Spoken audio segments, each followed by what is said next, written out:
আসসালামু আলাইকুম বাচ্চারা, তোমাদের বায়োলজি ভাই। দেখো, আজকে জেনেটিক্সের আমরা আসলে দুইটা ইম্পর্টেন্ট টপিক দিচ্ছি।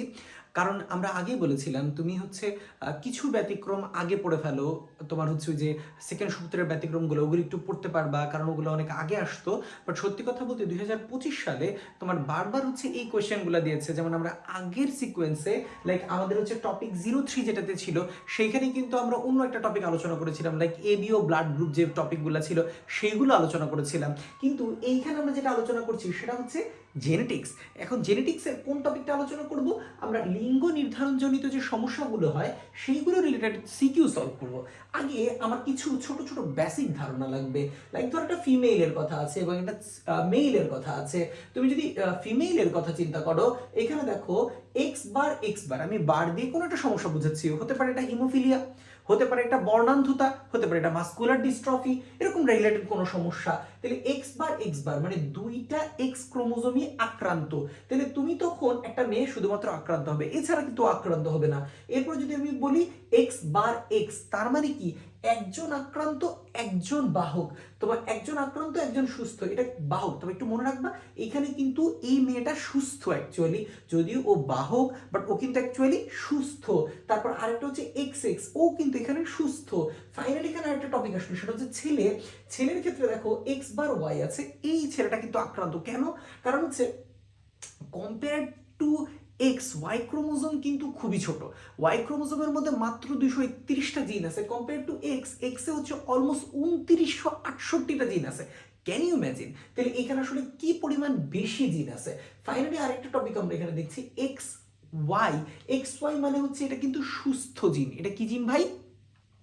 সুস্থ জিন। তাহলে একটা হচ্ছে আক্রান্ত জিন, আরেকটা শব্দ হলো কি জিন ভাই? সুস্থ জিন। এরপর একটা মজার ব্যাপার দেখো, তাহলে আমি এখানে মেয়ের ঘটনাটা দেখলাম, এখানে ছেলের ঘটনাটা দেখলাম। তুমি আরেকটা জিনিস খেয়াল করলা, সেক্স লিঙ্কড ইনহেরিটেন্সে প্রবলেম কার বেশি হওয়ার কথা ভাই? ছেলেদের। কারণ অলমোস্ট 50% ছেলে বাচ্চাই অসুস্থ হওয়ার সম্ভাবনা থাকে, এবং হচ্ছে মেয়েদের মধ্যে কিন্তু মাত্র 33%। তবে এইখানে একটা ছোট্ট জিনিস আমি লিখে রেখেছি, দেখছো তোমার নোটা মিনি দিয়ে, সেটা কি? বইয়ে বর্ণান্ধতার বাহক কেমনে লিখে? ধরো ভাই এখানে হিমোফিলিয়া থাকতে পারতো, মাস্কুলার ডিস্ট্রফি থাকতে পারতো। বই একটা কাজ করে যে সত্যি কথা বলতে বইয়ে যেটা বলে সেটা অ্যাকচুয়ালি ঠিক, বাট এটা লেখার সময় মানে খুবই তোমার হ্যান্ডিক্যাপ বানায় ফেলবে। কেন জানো? লাইক দেখো এখানে লিখতেছে বর্ণান্ধতার বাহক জিন কি, ও বুঝাইতেছে যে এক্স এর সাথে বড় যে সি জিনটা আছে এটা দিয়ে ও ভালো জিন বুঝাইতেছে, মানে এটা সুস্থ জিন বুঝাইতেছে। এবং এক্স ছোট হাতের সি দিয়া ও আসলে কি অসুস্থ বা বর্ণান্ধতার বাহক জিনকে ধরতেছে বা বর্ণান্ধতার জন্য দায়ী জিনকে ধরতেছে। তাহলে দেখো আমার একটা এক্স আক্রান্ত একটা এক্স সুস্থ, তাহলে তুমি কি বলবা? এটারে বর্ণান্ধতার বাহক জিন বলবা। কিন্তু প্রবলেমটা হলো তুমি তো আর দুই কালি পাবা না ভাইয়া, তখন তুমি লিখতে গিয়ে তো ঝামেলায় পড়ে যাবা। এই জন্য আমি হচ্ছে এভাবে লিখতে বলি, তুমি এভাবে লিখতে পারো, শুধু একটু দেখাই দিতে হবে, তোমার লিখে দিতে হবে যে স্যার তুমি এটা লিখছো। যেমন আমি দেখো এক্স সি লিখছি, আমি এক্স এর উপরে কিচ্ছু দিই নাই, নিচেও কিচ্ছু দিই নাই। এই দাগটা দিয়ে আমি বুঝাইছি এটা সুস্থ জিন। আমি দাগ দিই নাই কিন্তু, মানে আমি আসলে ধরো এই দাগটা আমরা মুছে দিলাম, ধরো এই দাগ কিন্তু অন্য কিছু মিন করতো না। এই তীর চিহ্ন দিয়ে আমি বুঝাচ্ছি এই এক্সটা সুস্থ, এক্স এটা হলো বর্ণান্ধতার জন্য দায়ী জিন। তাহলে একটা বর্ণান্ধতার জন্য দায়ী জিন আছে, একটা সুস্থ আছে, তাহলে এটা বর্ণান্ধতার বাহক। বুঝতে পারছো? এই সি এর বদলে কিন্তু তুমি এইচ দিয়ে হিমোফিলিয়ার বাহক বুঝাইতে পারতা। তোমার তো দুইটাতে একটা বড় হাতের এইচ একটা ছোট হাতের এইচ লিখার দরকার নেই। ব্যাপারটা বুঝছো? চলো একটা কোশ্চেন দেখি, কোশ্চেন একটু বুঝো। বলতেছি রফিক ট্রাফিক সিগন্যাল বুঝে না। ট্রাফিক সিগন্যাল মানে তো বুঝতে পারছো, লাল নীল সবুজ। রফিকের বাবা এবং তার ছোট ভাই শফিক বুঝতে পারে। তার মানে রফিক বুঝতে পারতেছে না, বাট রফিকের ছোট ভাই বুঝে। এই ব্যাপারটা খুব ইম্পর্টেন্ট। এবং রফিকের হচ্ছে বাবাও বুঝে। এরপরে বলতেছে রফিকের মায়ের জিনোটাইপ ব্যাখ্যা করো। দেখো এখানে কিন্তু কয়টা ক্লু তো করে দিয়ে দিছে। লাইক বাবা সুস্থ মানে কি কোনো ধরনের প্রবলেম ছাড়াই উনি XY। এখন ওর ছোট ভাইও সুস্থ, খালি প্রবলেম হলো শুধুমাত্র রফিকের। এখন দুইটা ছেলে, একজন ঠিক আছে একজন ঠিক নাই। ঠিক আছে, তাহলে রফিক ঠিক আছে বাট আমাদের শফিক সাহেব ঠিক নাই। তাহলে তুমি তখন কি বলতে পারো ভাই? এখানে এটা বলতে পারো তাহলে অবশ্যই সমস্যা মায়ের মধ্যে ছিল। এখন মা তো সুস্থ না, মানে মা সুস্থ বাট মার কিন্তু দুইটা ভ্যারাইটি আছে। মা কিন্তু হয় এক্সি হবে অথবা এক্সি হবে। তাহলে এই দুইটা ভ্যারাইটি দিয়ে আমার আগে ক্রস করতে হবে। তুমি মনে হয় অলরেডি বুঝে গেছো ভাই আসলে মা আসলে বাহক হবে। যদি তুমি না বুঝে থাকো প্যারা নাই। চলো আমরা আগে একটু দেখি। আমি ধরি মা বর্ণান্ধ, লাইক আমি প্রথমে ধরলাম ধরি মা বর্ণান্ধ। হ্যাঁ, মা বর্ণান্ধ। তুমি একটু কষ্ট করে লিখে নেবে যে যেহেতু রফিকের বাবা সুস্থ তাই রফিকের বাবার জিনোটাইপ XY। তাহলে এখন আমি যদি বাবার কথা বলি এবং আমি যদি মার কথা বলি, একটু পোটেনশিয়াল সোর্স গুলো দেখো তো ভাইয়া, পোটেনশিয়াল জিনিসগুলো দেখো তো কি কি হতে পারে।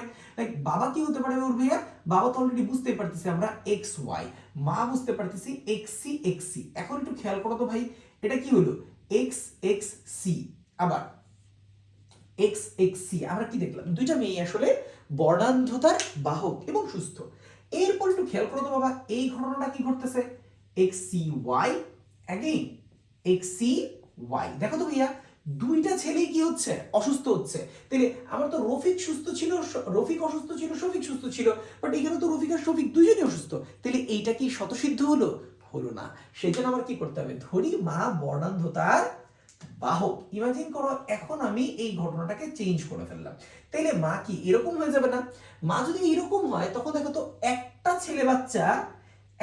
ছেলে বাচ্চা কিন্তু তোমার ঘটনাক্রমে কি হবে, একটা ছেলে বাচ্চাকে যদি তুমি দেখো ও কি হবে ভাইয়া, এই যে যে বাচ্চাটা ও কিন্তু XY হবে।